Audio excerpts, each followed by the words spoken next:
What's up and welcome back to my channel. Now today I'm going to be giving a review for the film House of Gucci. Now this is directed by Ridley Scott and it's a biographical crime drama based on like the Gucci family. Like you have the wife Patricia Gucci, where she became married to the Maurizio Gucci.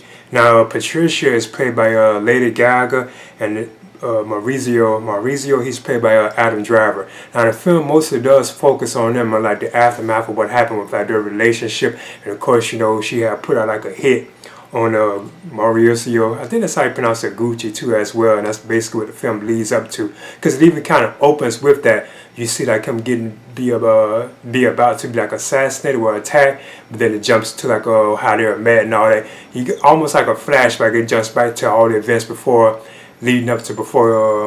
Maurizio Gucci is actually finally killed. This is a pretty good film. Now I must admit I have trouble really understanding like a lot of like the accents in the film, because it's based like in like Italy and all that, so all like the characters are mostly like I think like Italian and so on. So the way they talk and so on, it's kind of hard to understand at times what they're saying. But it's still like a pretty solid film, and I thought the performances in the film were pretty good too as well. Because you have like I say, Lady Gaga as Patrizia Regina, I think that's how you pronounce it. The wife who becomes the wife of Maurizio Gucci, and he's played by Adam Driver. Then you also have Jared Leto in the film as Paolo Gucci. You also have Jeremy Irons as Rodolfo Gucci, and he's like the father of Adam Driver's character, because he actually is in the film. And the film does sound like it's like very long, and like his character that Jeremy Irons plays, he's like the father of what you call him. So he's kind of like half of the film, and then eventually like he gets sick and he like dies, because you can see it throughout the story of the film where he's like constantly like coughing. You can tell it's like it's something wrong with him, and he doesn't want his son to be with Patricia, because he thinks that she's after like the money and so on like that. She's like a woman after the money, and you kind of see what her upbringing was too as well. And eventually she did put a hit out on him too as well. So all that is there. I have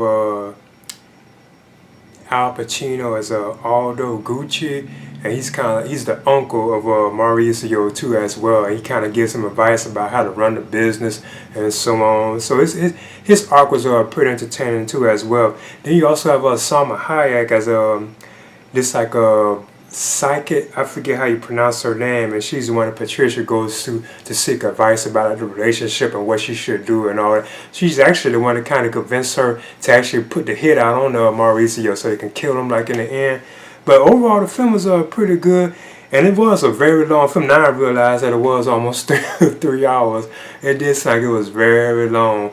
Like I said, I enjoyed it. It was pretty good, and at times it seems like it's kind of like funny, like hilarious, because it's like a lot of like funny moments throughout the film. So it seems like it's trying to be like funny or like a comedy, but it still was like just straight up like a serious like drama film.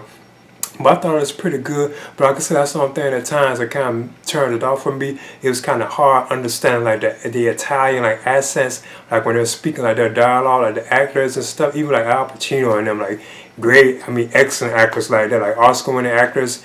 It's like it's kind of hard to understand what they're like saying at times. But in the end, I thought Ridley Scott did a pretty good job on the direction of this film. So I'm giving House of Gucci, I'm giving this a B-, and I enjoyed it. It was like a solid film. The performance was pretty good. I just had trouble understanding like the dialogue at times and what they were saying, being that they had these thick, strong Italian accents. But I'm giving this a B-. Please leave a comment and subscribe too as well.